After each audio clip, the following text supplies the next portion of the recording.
Hey guys, Nick here with my top 10 E3 announcements. And now before I get started, let's go back to my previous video about my E3 predictions to see if I was right or wrong. First up on my list is Project Scorpio. Now we did get a name for the Project Scorpio. It's called the Xbox One X. I was going to call it the Xbox One Elite, but Microsoft decided to go a different way, and I'm kind of worried about that because it sounds a little too similar to Xbox One S, which is their $250 model. And I was right on the price, $499, not too shabby. And also a November release date, too, right on the money for me. Next up is Mario plus Rabbids Kingdom Battle. Now I thought that it was going to be more of an RPG style and released in October, but it turns out it's going to be more like XCOM and released at the end of August. So that's pretty good. And also the game looks a lot of fun. It definitely met my expectations, were really low about this. I wasn't sure which way it was going to go. Is it going to be super corny or super awesome? And I think it's more in the middle. Next up, Fallout VR. Now, my expectations were way off on this. I thought it was going to be a $20 add-on. Turns out that it's a $60 full game. Okay. And I also thought that it was going to come with the DLC. It does not come with the DLC as far as I can tell. I'm really glad that Bethesda has made Fallout 4 VR. They're also making Skyrim VR and Doom VR, so that's good. I just don't see the justification in charging a full-fledged $60 game again for the game's now 2 years old now, I believe. So we'll see whether or not it takes off. I mean, people love Fallout 4, people love Skyrim enough to buy it enough. So let's see. All right, let's move on to my probably likely, the PlayStation 5. No PlayStation 5 or spec upgrade for the PlayStation 4 Pro. Kingdom Hearts 3. We did get a trailer, but no hard date yet. So it looks like it's still in production, which is disappointing. This game has been in production forever, and I was hoping to see maybe a spring 2018 release, but I guess we'll have to wait a little bit later. The Super Nintendo Classic. I thought that maybe that they would come out and say, hey, like Super Nintendo Classic is coming out at the end of the year, but nothing. But then again, Nintendo doesn't really like to put all of its eggs into the E3 basket, so we'll probably see this in another Nintendo Direct later on in the year. Super Smash Deluxe. No Smash Deluxe at all announced. We did get Metroid Prime 4, so I guess that's a good trade-off. I assume, again, since Nintendo doesn't like to put all of its eggs into the E3 basket, you'll probably see this more in a more focused Direct. And then the last of my probably likely list, the Vive headset alternative. Now, I really thought that LG was going to finalize their VR headset this time around, but it doesn't look like they're going to do that. So I guess I'm going to buy a Vive, but who knows? I mean, basically I want to wait until towards the end of the year now just to see maybe if there's going to be an alternative. I know that HTC had come out and said that there's not going to be a price drop anytime soon, so maybe I'll jump on it. And then on our not bloody likely, now on our not bloody likely list, nothing too out of the ordinary. No Mother 3 or VC, which is, I was surprised about the no VC. Again, Nintendo, they like their directs more than they like E3, so maybe we'll see it then. There's still hope, but no Grand Theft Auto or no Grand Theft Auto 6 or Halo 6, of course.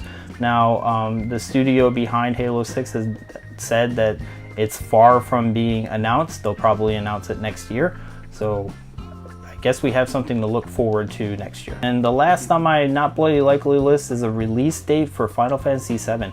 Now, I didn't see any talking about Final Fantasy VII Remake, so I really hope that it's okay. I mean, it looked really good, and I hope that they eventually come out with it. They came out with a Shadow of Colossus HD remake, which is a total remake, so that's exciting, but I would have preferred to have more information about Final Fantasy VII.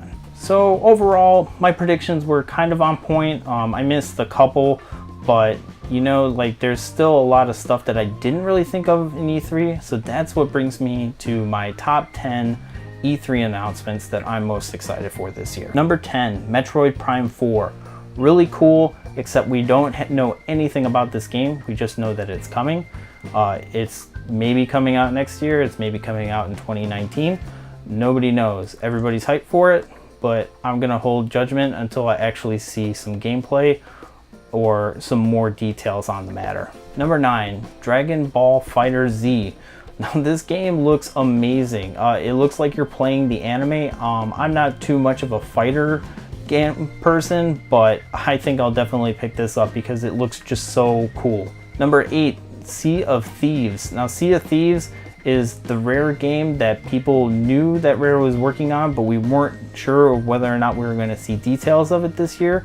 I'm really pleased with the details. It looks like a really awesome MMO, but with pirates. So I'm really excited to see what Rare can do, especially since they're no longer focusing on Kinect-based games. Number 7, Breath of the Wild DLC. Now, we knew that Breath of the Wild did have DLC, but now they outlined it and it looks really cool.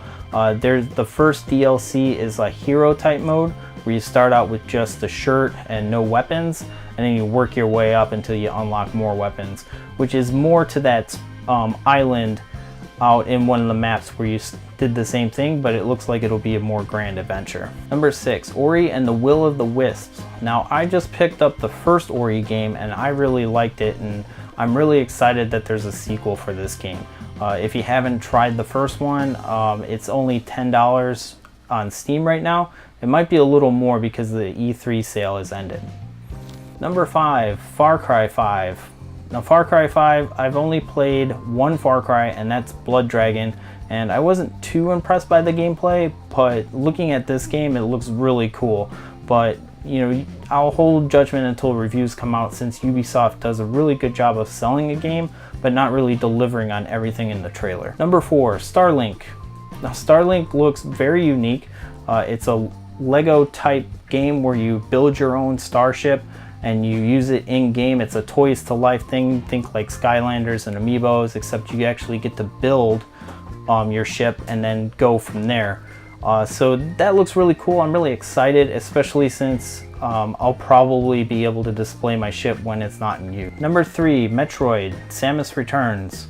Now this is something that was a surprise for me, and I think a surprise for all of you, that we get a core Metroid game for the 3DS, and it's coming out this year. It's a remake of Metroid 2 for the Game Boy, but this looks like they put a lot of effort into it. It's got different cutscenes and quick time events, so we'll see how that plays out. I hope it doesn't distract too well from the game. Number 2, Cuphead. Cuphead finally gets a release date. I'm really excited for this game. I've been excited ever since I saw the first glimpse of it at the previous E3s, and you know, I've been disappointed that it's been delayed, but now we finally get a release date. It looks super polished. It looks like an actual 1930s cartoon. I'm really excited. Hopefully it'll be about $30 at most, and a physical copy. I'll definitely pick up a physical copy if there is one. And the number 1 game that I'm most excited for E3 this year is Super Mario Odyssey. Wow, like we didn't really know too much about Mario Odyssey, except for that it was called Mario Odyssey and it was kind of looking like Sonic Adventure, so it could have gone either way. But the hat mechanic looks really fun.